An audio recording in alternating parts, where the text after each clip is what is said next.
কৰিব উত্তান ৰাজে ছাত্ৰী হিচাপে ময়ো সেই দক্ষিণা গ্ৰহণ কৰাটো উচিত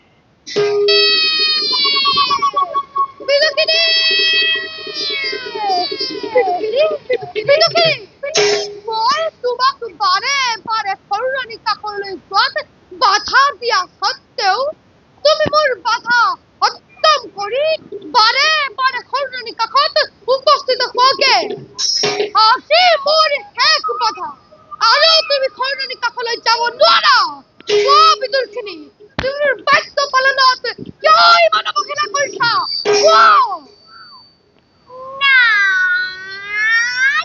মই যে উত্তম কুমাৰক বৰ ভাল পাওঁ সৰুৰাণীয়েও মোক অপাৰ স্নেহ কৰে আৰু সেইকাৰণে মই সৰুৰাণীৰ ওচৰত সদায় উপস্থিত থাকি ভাল পাওঁ আৰু সেইবাবে তুমি মোৰ মহৎ উদ্দেশ্যত বাধা দি এই কূটনীতিকাৰী সৰুৰাণী পাপ আলোচনাত নিমগ্ন থাকি মোৰ মহৎ উদ্দেশ্যক হেৰুৱাই পেলাইছা সৰুৰাণী কূটনীতিকা বুলি আপুনি কেনেকৈ জানিলে মই জানো মই সকলো জানো সৰুৰাণীৰ কাৰণে বৰৰাণী সৰুতে ৰজাৰ অৱহেলাৰ প্ৰাপ্তি হৈছে একেই ৰজাৰ পুত্ৰ উত্তম কুমাৰে পাইছে ৰজাৰ আদৰ আৰু ধ্ৰুৱ কুমাৰে পাইছে ৰজাৰ অনাদৰ এয়া কি অন্যায় নহয় পিতাশ্ৰী সেইবিলাক কথা পুৰাণ আলোচনা বিষয় নহয় ৰজাৰ আগত যদি এইবিলাক কথা প্ৰকাশ কৰে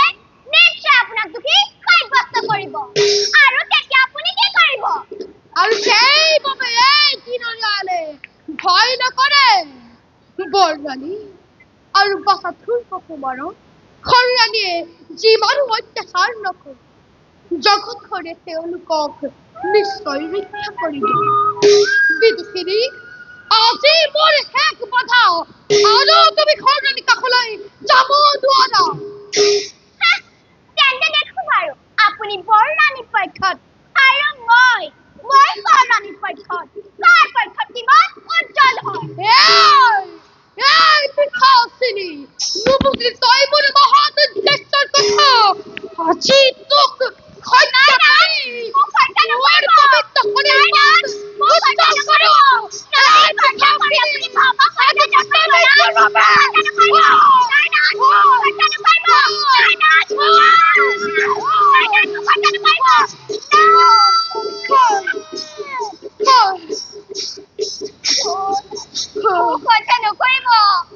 নকৰিব নাথ মোক কথা নকৰিব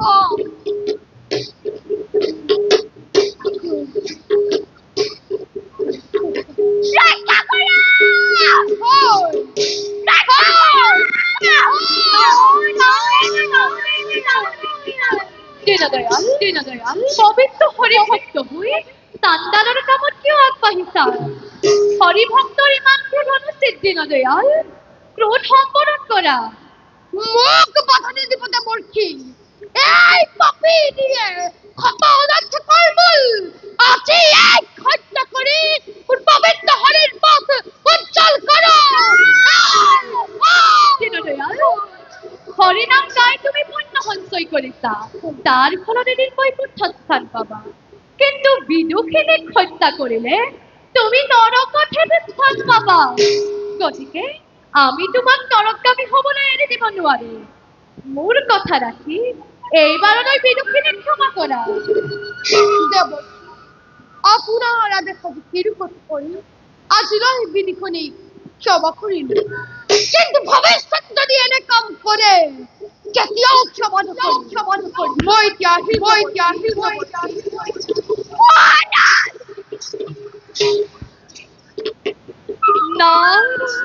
নাৰায়ণ এইবিলাক কথা উৎঘাটন কৰি ফুৰাৰ বাবে মোক সকলোৱে টুকটুকীয়া নাৰদ বোলে এতিয়া বিদুষিনী ভক্ত দীনদয়ালৰ ওপৰত প্ৰতিশোধ ল'বৰ বাবে সাজু কৰো বিদুষিনী আজি তোমাক ৰক্ষা নকৰা হলে নিশ্চয় তোমাক দীনদয়ালে হত্যা কৰিলেহেঁতেন এতিয়া তুমি কি ব্যৱস্থা ল'বা দীনদয়ালৰ ওপৰত? দেৱৰ্ষি স্বামী দীনদয়ালৰ ওপৰত মই উচিত ব্যৱস্থা ল'ম। পৌৰাণী হতুৱাই মই তাকো হত্যা কৰাম। দেৱৰ্ষি কেনে হ'ব দেৱৰ্ষি? হত্যাতকৈ মোৰ ওচৰত এটা সহজ উপায় আছে। উপায়? মোৰ ওচৰত এটা ঔষধ আছে। ঔষধ? সেই ঔষধ যদি তুমি দীনদয়ালক ভক্ষণ কৰাব পাৰা, তেওঁ উন্মাদ হৈ পৰিব আৰু তেতিয়া তুমি দীনদয়ালক নচুৱাই থাকিব পাৰিবা। দেৱৰ্ষি লোৱা এই ঔষধ।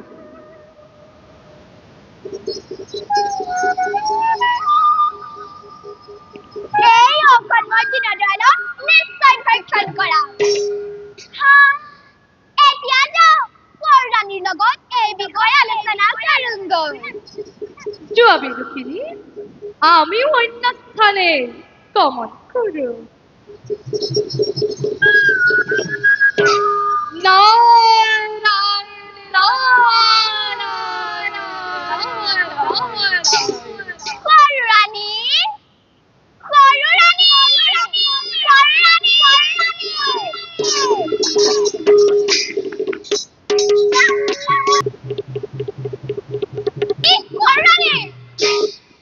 বিদুষিনী বাই, আজি তুমি মোক বহুত সহায় কৰিলা। সৰু ৰাণী, আজি যিহে সমস্যাত উপনীত হৈছিলো নহয়, তোমাৰ লগত দেখা নহলেহেঁতেন। দেৱৰ্ষি নাৰদেহে মোক প্ৰাণ ৰক্ষা কৰিলে। কি সমস্যাৰ সন্মুখীন হৈছিলা বিদুষিনী বাই? তোমাৰ কাষলৈ অহাৰ কাৰণে মোক হত্যা কৰিব খুজিছিল। ৰজধানী কাষত উপস্থিত হোৱাৰ কাৰণে হত্যা কৰিবলৈ বাবাই তাৰ মই উচিত বিচাৰ কৰিম। সৰু ৰাণী, তোমাৰ উত্তম কুমাৰক লালত পালত কৰাৰ কাৰণে দীনদয়ালে মোক হত্যা কৰিব খুজিছিল। এতিয়া মোক নিৰ্ভয় দিয়া ৰাণী, মই পলাইহে আহিছো। ভয় নাই বিদুষিনী, মই ৰজাৰ দ্বাৰা দীনদয়ালক উচিত শাস্তি দিয়া।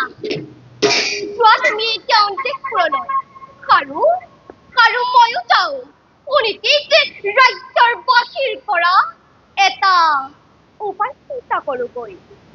ব'লা।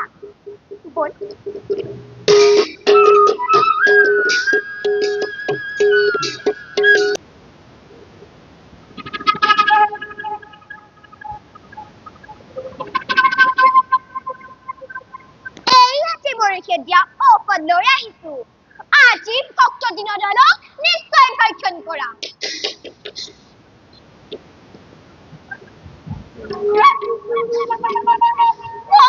দীনদয়ালে এইফালে আহিব ধৰিছে। বিদুষিনী!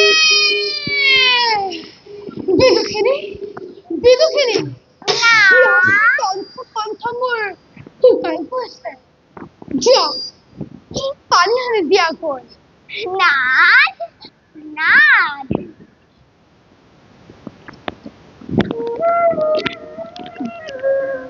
খন্তেক অপেক্ষা কৰক, মই আপোনাৰ কাৰণে পানী লৈ আহিছো।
এয়া পানী লও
আচ্ছা নালাগে নালাগে তুমি নাচিব তুমি বজোৱা মই নাচিম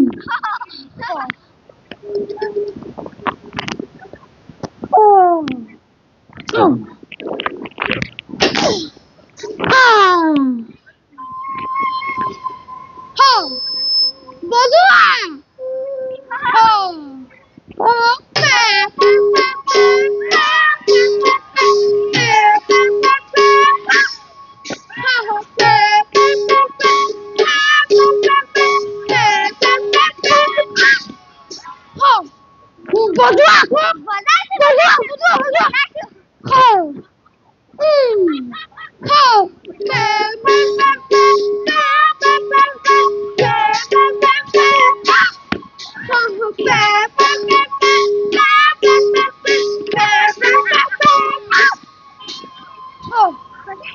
তুমি নবজো নালাগে নালাগে তুমি বজাবে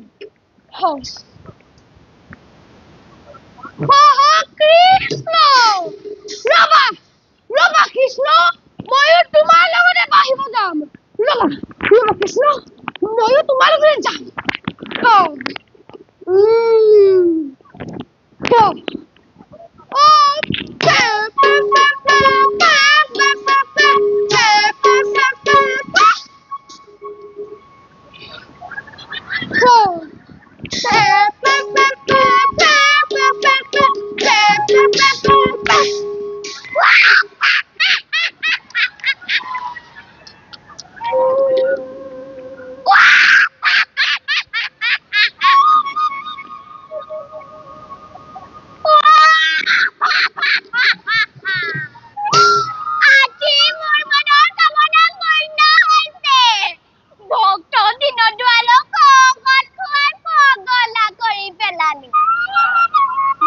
দিনৰ দয়ালৰ পগলামি দেখি আনন্দিত হ'ব গৰুৰাণী যাওঁ এতিয়া গৰুৰাণীৰ লগত ভৱিষ্যত কাৰ্যৰ বিষয়ে আলোচনা কৰোঁগৈ